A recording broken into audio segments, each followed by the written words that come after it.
खरोखर बाळूमामांना कधीच सांगू नका की माझ्यावर संकटे फार मोठे आलेले आहेत, तर तुम्ही तुमच्या त्या संकटांना सांगा की तुझ्यापेक्षा माझे मामा मोठे आहेत. नक्कीच तुम्हाला प्रत्यक्ष सुख अपरंपार मिळून जाईल. प्रेमळ भक्तांनो, असेच मामांचे प्रेरणादायी संदेश सर्वात आधी मिळवण्यासाठी आत्ता चॅनेलला सबस्क्राईब करून ठेवा व संदेशाला लाईक करा आणि कमेंटमध्ये टाईप करा, हे गुरु माऊली आम्ही तुमचं बाळ आहो, माझ्यावर विश्वास ठेव. ज्यावेळी तुझी कोणी साथ देणार नाही त्यावेळी तुझ्यासाठी मीच उभा असेल. तुझ्यासाठी जे योग्य असेल ते मी तुला देणारच. फक्त तुला निस्वार्थ मनाने आमची भक्ती मात्र करायची आहे. ज्या ज्या स्थळी हे मन जाये माझे, त्या त्या स्थळी हे निज रूप तुझे. मी ठेविते मस्तक ज्या ठिकाणी, तेथे तुझे सद्गुरू पाय असतील दोन्ही. नक्कीच हीच गोष्ट आमच्यासाठी चांगली गोष्ट आहे. नक्कीच मित्रांनो, जो भक्तीमध्ये असतो त्याच्या पाठीशी भगवंत नेहमी असतो. चांगल्या माणसांच्या आयुष्यात संकटांचा डोंगर नेहमी येत असतो, कारण त्याचा सामना करण्याची शक्ती परमेश्वर त्या व्यक्तीला 101% देत असतो. म्हणून लक्षात ठेवा, आपली क्षमता आणि आपली झेप कुठपर्यंत असते ही परमेश्वरांना नक्कीच मुळीच ठाऊक असते. म्हणून तुम्ही काळजी करू नका. आपण जितके दुःख झेलू शकतो तितकेच दुःख आपल्याला परमेश्वर देतो. म्हणून तुम्ही प्रत्येक दुःखांचा हसत हसत सामना करा, किंवा त्याच दुःखांना तुम्ही जास्त प्रत्यक्ष कवटाळून बसू नका. याचा अर्थ त्यांना जास्त त्या दुःखांचा विचार करत बसू नका. नक्कीच तुमच्यासाठी ही चांगली गोष्ट आहे. मित्रांनो, प्रत्येकाला वाटत असते की आपण जर भगवंतांच्या नामात राहिलो तर आपल्यापुढे भरपूर जास्त धनाचा पाऊस पडेल आणि प्रत्येक कामामध्ये आपल्याला यश मिळून जाईल. तर ही गोष्ट अगदी खरी आहे. पण याउलट मी तुम्हाला एक गोष्ट सांगतो, जर तुम्हाला वाटत असेल की आपण भगवंतांचे नाम घेतोय म्हटल्यानंतर भगवंतांची कृपा आपल्यावर असणार, तर नक्कीच असंच असते. फक्त लक्षात घ्या, निस्वार्थ मनाने आपल्याला त्यांचे नाम घ्यायचं आहे. निस्वार्थ मनाने नाम घेणे हेच नसून सर्वात मोठी गोष्ट, आपल्याला सर्वात चांगले कर्म करायचे आहे. मगच परमेश्वर आपल्याकडे येत असतो. या गोष्टीची तुम्ही जाणीव ठेवा. जेव्हा कोणाच्या आयुष्यातून आपलं महत्त्व कमी होतं तेव्हा आपोआप रिप्लाय स्लो होऊन जात असतो. बोलणं कमी होऊ लागतं. बिजी असल्याची कारणे त्या देखील वेळेत दिली जातात. नक्की मित्रांनो, ज्वारी नसलेली कंस, नक्की गर नसलेली फणस आणि कसलीही विचारधारणा नसलेली माणसं ही ना आपल्या कामाची असतात ना इतरांच्या कामाची असतात. ही गोष्ट अगदी खरी आहे. महत्त्व माणसाचं नसतं तर त्याच्या स्वभावाचं असतं. कोणी एका क्षणात मन जिंकून हृदयात स्थान निर्माण करत असतो, तर कोणी आयुष्यभर सोबत राहूनही परक राहत असतं.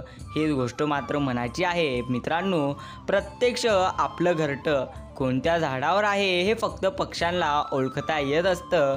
माणसांना मात्र घरांचं नाव, रस्त्यांचं नाव, पोस्टांची हद्द हे सगळं लागत असतं. मगच ते स्वतःच्या घरापर्यंत पोहोचत असतात. ही गोष्ट नक्कीच खरे. काही माणसं लाखात एक असतात आणि काहींकडे लाख असले तरी ते माणसात नसतात. जेव्हा नशिबाची बेरीज चुकायला लागत असते तेव्हा आयुष्यातून माणसांची वजाबाकी देखील सुरू होते. हेच अगदी खरे. मित्रांनो, भगवंत सांगतात, माणसं ओळखण्यात झालेली चूक हेच प्रेमळ भक्ता तुझ्या आयुष्यात आलेल्या दुःखाचं मोठं कारण आहे. हे सर्वात आधी तू लक्षात घे. जीवनाच्या प्रवासात साथ देणारी माणसं प्रेमळ व जिवलग जरी असली की रस्ता कसला जरी असला तर देखील प्रवास आपला नेहमी सुखकर होऊन जातो. रोज नव्याने स्वतःला आवरायचं, सावरायचं, मनवायचं, हसवायचं आणि नेहमी निस्वार्थ मनाने भगवंतांची भक्ती करत आयुष्य जगायचं. हेच खरं आयुष्य असतं. तुझा रे आधार मरा, तूच रे पाठी राखा, तूच रे माझा पांडुरंगा, तू नक्की चुका माझ्या देवा. घेरे तुझ्या नक्कीच पोटी, तुझे नाम ओटी सदा राहो. हीच आम्ही प्रत्यक्ष तुमच्या चरणी प्रार्थना करतो. भांडण झाल्यावर महत्त्वाचा प्रश्न उरत असतो की माघार कोणी घ्यायची. यावेळी गुरु माऊली सांगतात, ज्याला सुखी व्हायचं आहे त्याने पहिली माघार घ्यावी. अहंकारी सर्व नात्यांना सुरुंग लावणारी एक पद्धतीची वाट असते. आपण आपल्या मनाच्या स्वास्थ्याचा विचार करावा. अहंकाराची वाट विझवण्यातली प्रत्यक्ष मजा ज्याला समजली तो मात्र जीवनात खरा सुखी होत असतो. हे देखील खरेही आहे आणि सत्य आहे.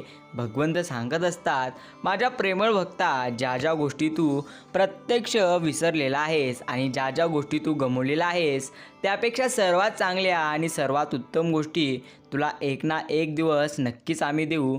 फक्त आणि फक्त तू आमच्यावरती मात्र नक्कीच विश्वास ठेव. 4 किमती रत्न पाठवित आहे. पहिले रत्न आहे माफी.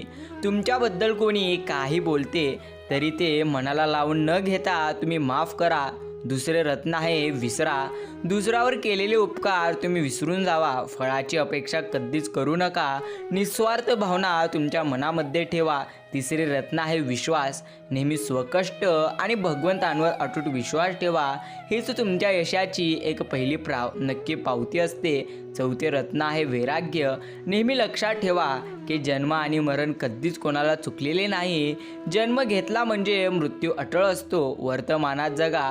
कोणत्याही गोष्टींचे दुःख कुरवळीत बसू नका. जीवन खूप सुंदर आहे, ते तुम्ही आनंदाने जगा, निस्वार्थ मनाने जगा. हेच तुमच्यासाठी चांगली आणि सर्वात उत्तम गोष्ट आहे. अशा सोडायची नसते. निराश कधी व्हायचं नसतं. अमृत मिळत नाही म्हणून विष कधी प्यायचं नसतं. जर तुमचे डोळे चांगले असतील तर तुम्ही या जगाच्या प्रेमात पडाल. पण जर तुमची जीभ गोड असेल तर हे संपूर्ण जग तुमच्या प्रेमात पडत असते. हीच गोष्ट अगदी खरी आहे. समृद्ध आयुष्य जगायला पैसा जोडावा लागतो, पण आयुष्य सुंदर करायला 4 माणसं जोडावी लागतात. आयुष्य नुसतं तुम्ही जगू नका, तर ते सुंदर करा. ते तुमच्या चांगल्या मनाने आणि भगवंतांच्या भक्तीने नक्की. प्रत्यक्ष संशयी माणसं प्रत्यक्ष टॅलेंटेड असतात असं मुळीच समजू नका. कारण लक्षात घ्या, तसं असतं तर संशयी वृत्तीच्या एकूण एक माणसांना समजलं असतं की आपल्या जोडीदाराला निव्वळ प्रेम करून आपल्याला जिंकता आलं असतं. संशयाच्या बेडीपेक्षा प्रेमाची बेडी तोडणं फार कठीण असतं. हीच गोष्ट अगदी खरी आहे आणि नक्कीच सत्य आहे. मित्रांनो, ज्या पद्धतीने तुम्हाला जीवनात दुःख आलेले आहेत त्या पद्धतीने भगवंत तुम्हाला सुख देखील देतील. फक्त तुम्ही विश्वास ठेवा. तुमची वेळ नक्कीच येईल. लोकांनी शाळा शिकवावी, पण कोणाच्याही भानगडीत शाळा करायची नसते. ही गोष्ट प्रत्येकाने लक्षात ठेवा. आनंदाचे क्षण विकत घेण्याची गरज कधीच नसते. ते फुकटसुद्धा मिळू शकतात. फक्त हा आनंद शोधणाऱ्याची नीती आणि वृत्ती आणि कृती मात्र साफ असली पाहिजे. माणसाच्या आयुष्यात अडचणी कुठे आणि कशा येतील याची कल्पना नसते. मुळीच त्रास करून घेतला तर आयुष्यात बारीक बारीक गोष्टीचाही त्रास होऊन जातो आणि साजराच केला तर आयुष्याचा प्रत्येक क्षण हा आपला खास होऊन जातो. ही गोष्ट नक्कीच खरे. कोणाचं सुख पाहून ते आपल्या वाटेला का नाही म्हणून असमाधानी राहण्यापेक्षा कोणाचं दुःख पाहून ते आपल्या वाटेला नाही हे प्रत्यक्ष पाहून समाधानी राहणं म्हणजे सुखी जीवन जगणं असतं. भगवंत सांगत असतात, माझ्या प्रेमळ भक्तांनो, कुणा वाचून कुणाचे काही अडत नाही. हे जरी खरे असले तरी कोण कधी उपयोगी पडेल हे सांगता येत नाही. हे सर्वात मोठे सत्य आहे. जीवनात जलद गतीने मिळणारे यश अहंकार निर्माण करत असते, तर उशिरा मिळणारे यश आपलं व्यक्तिमत्व तयार करते. हीच गोष्ट अगदी खरी आहे आणि सत्य आहे. आदर आणि चादर चुकीच्या लोकांना जर आपण दिलो तर आपण उघडे पडत असतो. या गोष्टीची तुम्ही नेहमी जाणीव ठेवा. काय चालले हे विचारायची गरज संपलेली प्रत्यक्ष जात आहे. नक्कीच मदतीचा रिचार्ज करायला माणूस आपल्याकडे तेव्हाच येतो जेव्हा आपल्याकडेही माणुसकीचा बॅलेन्स पूर्णत्व पुरेसा असतो. साध्या सरळ माणसांचा कधीही कोणता ब्रँड नसतो. खरं तर प्रत्यक्ष साधी माणसंच माणुसकीचा प्रत्यक्ष ब्रँड असतात. ही गोष्ट अगदी खरी आहे आणि सत्य आहे. जरी तुम्हाला एका गावात तलाट्याच्या मागं कुत्रा लागतो. तलाठी सगळ्या गावातनं पळून आल्यावर एका झाडावर चढतो आणि कुत्र्याला म्हणतो, साळ्या, तुझ्याकडे गुंठाभर जरी जमीन असती ना तर तुला समजलं असतं कुणाशी पंगा घेतला आहेस. हीच गोष्ट माणसाची झालेली आहे. पुढे प्राणी आहे. याच पद्धतीने कोणता माणूस आहे हे न बघता आपण ज्या स्थानावर आहोत त्या स्थानाचा गर्व करतात. म्हणून लक्षात घ्या, गर्व करण्यापेक्षा तुम्ही शांत राहा, समाधानी राहा, हेच तुमच्यासाठी चांगली गोष्ट आहे. परिस्थिती हा सगळ्यात मोठा गुरु, कारण जगायचं कसं आणि कोणाशी वागायचं कसं हे परिस्थितीशिवाय दुसरं आपल्याला कोणी शिकवत नसतं. हीच खरी स्थिती आहे. नक्की ज्याच्या जीवनात संघर्ष असतो, दररोज काहीतरी अडचणी आहेत, दररोज कोणीतरी निंदक आहे, दररोज कोणाचा तरी विरोध आहे, त्यानं समजावं आपला रस्ता योग्य धरलेला आहे. म्हणजे लक्षात घ्या, ज्या रस्त्यावर तुम्हाला जास्त अडचणी येत आहेत तोच खरं तुमचा ध्येयाचा रस्ता आहे. म्हणून कधीच हार मानू नका, भगवंतांचे नाम घेत राहा आणि प्रत्येक संकटांचा नक्कीच तुम्ही सामना करा. हे तुमच्यासाठी चांगली गोष्ट आहे. शब्दांनी मौन बाळगणे, शब्दांनीही आज मौन बाळगले होते. नक्कीच डायरीच्या पानावर ही 2 थेंब ओघळे होते. वेडेमन तेच ते दुःख दळत होते. कोणास ठाऊक आतल्यात काय जळत होते. कोण जाणे का आज मीच मला छळत होते. सूचनाच काय लिहावे, व्यक्त तरी कसे व्हावे, रुसलेल्या शब्दांना वळण तरी कसे द्यावे. नक्की गिरगिटलेले कागद डायरीतून फाटले होते. कोण जाणे का आज शब्द प्रत्यक्ष हटले होते. मित्रांनो, जेव्हा माणूस आतून तुटतो तेव्हा तो खूप शांत झालेला असतो आणि अशी माणसं लहान लहान प्रसंगाने लगेच दुखावली जात असतात, कारण त्या आतून तुटण्यामध्ये त्या माणसाने सगळं काही गमावलेलं असतं. हीच सर्वात मोठी गोष्ट. अशा लोकांना आधार देणं फार अवघड असतं. त्यांना ना कशाची चिंता उरलेली असते, ना प्रेम, ना भीती, ना कुठली अपेक्षा उरलेली असते. उरलेलं असतं ते फक्त आणि फक्त दुःखच. असं दुःख की जे कधी शब्दातून आपल्याला व्यक्त करता येत नसतं. म्हणून कोणत्याही स्थितीत तुम्ही दुःखी राहण्यापेक्षा भगवंतांच्या नामात राहा, हेच तुमच्यासाठी सर्वात चांगली आणि सर्वात उत्तम गोष्ट आहे. अडगळ होणं आणि प्रत्यक्ष अडगळ वाटणं दोन्ही देखील वाईटच असतं. परवा एका चर्चेत सहज कोणीतरी बोलून गेलं. डोक्यात विचारांची प्रत्यक्ष अडगळ झाली आहे. मला ते वाक्य मात्र भावलं. सुटसुटीत मोकळी घरं, मोकळा श्वास घेता येईल असं आयुष्य हवं. मग थोडं डोक्यालाही स्वच्छ करणं जमायला हवं ना. किती प्रत्यक्ष जुनाड नकोसे. धुलीची पुढं चढलेले विचार मनाच्या सांदी कोपऱ्यात प्रत्यक्ष पडून राहिलेले असतात. एकतर ते नव्या नजरेने घासून लक्क तरी करावेत, नाहीतर सरळ फेकून तरी द्यावेत. मग त्या काही अंधश्रद्धा असो, नक्की बुरसटलेल्या रूढी असो किंवा जाणीवपूर्वक जपलेल्या नकारात्मक विचारांच्या प्रत्यक्ष अड्या असोत. मित्रांनो, ज्या गोष्टी तुम्हाला हव्या आहेत त्या प्रत्येक गोष्टी तुम्हाला मिळत नसतात, तर तुमच्यासाठी जी गोष्ट योग्य आहे तीच भगवंत आपल्याला देत असतो. आयुष्यात कोणावर फार काळ रुसू नये, रागवावं, भांडावं आणि जमलं तर भांडावं आणि भांडण लगेच निपटून टाकावं बरं का. नाही जमलं तर तो विषय मात्र तात्पुरता किंवा कायमचा वगळून बाकी बोलणं चालू ठेवावं.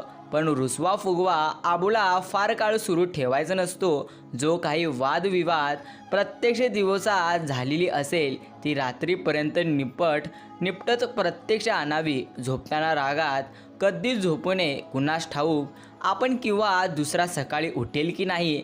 जर भगवंतांच्या दयेने दुसरा दिवस आयुष्यात उजडलास तर नक्कीच त्यावर आदल्या दिवशीच्या नक्कीच रुसाव्याचे प्रत्यक्ष मलब राहत नसते. पण रुसून झोपलो तर झोप व्यवस्थित होते असं नसते आणि शरीराला आराम मिळाला तरी झोपेतून उठल्यावर मन प्रत्यक्ष अप्रसन्न राहत असते. यात एक महत्त्वाचा प्रश्न असा उरत असतो की माघार कोणी घ्यायची. अहंकार ही सर्व नात्यांना सुरुंग लावणारी वात असते. आपण आपल्या अहंकाराची वात विझवली तर आपण दुसऱ्यांपेक्षा स्वतःचा कमीपणा वाटू शकतो. या भयाने आपण ती वात पेटीत ठेवत असतो. पण हे बरोबर नसते. दुसऱ्याला काय वाटेल या विचार करण्यातच बहुतेक सारे आयुष्य प्रत्येकाचे निघून जात आहे. आपण आपल्या मनाच्या स्वास्थ्याचा विचार जास्त करावा. अहंकाराची वात विझवण्यातली मजा ज्याला समजत असते तो मोक्षाच्या कर्तृत्वाची आणखी एक पायरी चढत असतो. ही मात्र गोष्ट अगदी खरी आहे आणि अगदी सत्य आहे. चूक महत्त्वाची असेल तर व्यक्ती विसरावी आणि व्यक्ती महत्त्वाची असेल तर चूक विसरावी. हे जीवनाचे खरे अर्थ आहे. एकदा जरी तुम्हाला जीवनामध्ये कितीही दुःख जरी आले, जर तुम्ही दुःखाला सामना कसं करायचं हे तुम्हाला समजून आले तर खरोखर जीवनात तुम्ही सर्व काही जिंकलेला आहात. नक्कीच मित्रांनो, उन्हाळ्यात सूर्याला प्रत्येकजण शिव्या देत असतो, मात्र हिवाळ्यात त्या सूर्याची आतुरतेने वाट पाहिली जाते. आपली किंमत प्रत्यक्ष तेव्हाच असते जेव्हा लोकांना आपली फार गरज पडली की लोणी लावतात, गरज संपली की तेच लोक चुना लावतात.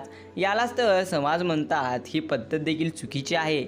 नक्कीच मित्रांनो, आजचा हा गोड आणि प्रेरणादायी संदेश ऐकण्यासाठी जर तुम्ही तुमचा पूर्णत्व वेळ दिलेला असेल तर आम्हीही तुमचे आभार मानतो. नक्कीच कधी काळी जर तुम्हाला वेळ मिळाला तर तुम्ही निस्वार्थ मनाने बाळू मामांचे नाम घ्या. निस्वार्थ मनाने तुम्ही त्यांना तुमचे सुख दुःख सांगा. कारण लक्षात घ्या, भगवंत प्रत्येक गोष्टी पाहत असतो. आपण चांगले कर्म करू किंवा वाईट कर्म, प्रत्येक केलेल्या गोष्टी भगवंतांकडेच सर्वप्रथम जात असतात. म्हणून तुम्ही चिंता करू नका, निराश देखील होऊ नका. नेहमी भगवंतांच्या नामात राहा, भगवंतांच्या भक्तीत राहा. हे तुमच्यासाठी कधीही चांगली आणि कधीही सर्वात उत्तम गोष्ट आहे. परमेश्वर सांगत असतो, माझ्या प्रेमळ भक्ता, निराश होऊ नको.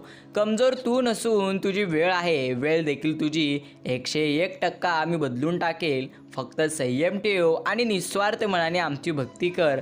हेच तुझ्यासाठी सर्वात चांगली आणि सर्वात उत्तम गोष्ट नक्कीच आहे. प्रेमळ भक्तांनो, आपण भेटूया पुढील एका संदेशाद्वारे.